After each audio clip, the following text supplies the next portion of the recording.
We last spoke almost 2 years ago now. What have you learned in those last 2 years that has evolved your own thinking or has developed your own thinking in any way? If we reflect on the last conversations we had around glucose spikes and sugar and the health consequences and diets, is there anything you've learned in those 2 years that is interesting and new? Oh, absolutely. I think mostly the impact of glucose on mood and on relationships. For example, there's this fascinating study that took married couples and they gave the husband and the wives a little voodoo doll representing their spouse. And the researchers told the participants to put a little pin in the voodoo doll every time their spouse annoyed them. At the end of the 2 weeks, the researchers counted the number of pins in the voodoo dolls, and they also measured the participants' glucose levels. They found that the people who had the most glucose lows had put the most pins in the voodoo doll representing their spouse. Wow.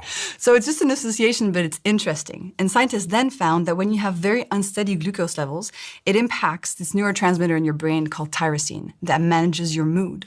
So it seems that with unsteady glucose levels, your mood is less stable, which could then correlate to you being more annoyed at your spouse. So I think studies like this have really blown my mind. What's going on when we go through a glucose crash per se? So glucose is your body's energy. So your brain is constantly monitoring how much glucose do we have in our bloodstream. And steady glucose is great. When your glucose levels crash, this indicates biologically that you're out of fuel. And this is a powerful signal to your body and your brain to say, alert, alert, we need food, we need more glucose. And so it creates all these downstream consequences on your mood. You become hangry.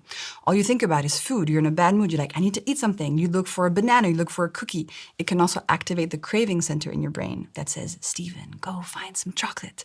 And science has shown this. Low glucose levels creates a cascade of consequences on how we feel and what we seek.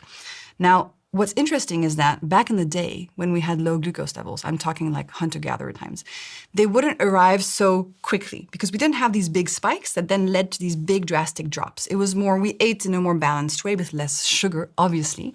So when our glucose became low, it was a bit more gradual. Today, because we have access to all this sugar, we can spike our glucose very quickly, and as a result, it then crashes very quickly. So the effects are pretty much immediate, and they're very intense. All of a sudden, you go from feeling okay to your brain being in alert mode, we need to find more fuel. So we've dysregulated our glucose levels to the point where it's impacting us in a very unnatural way.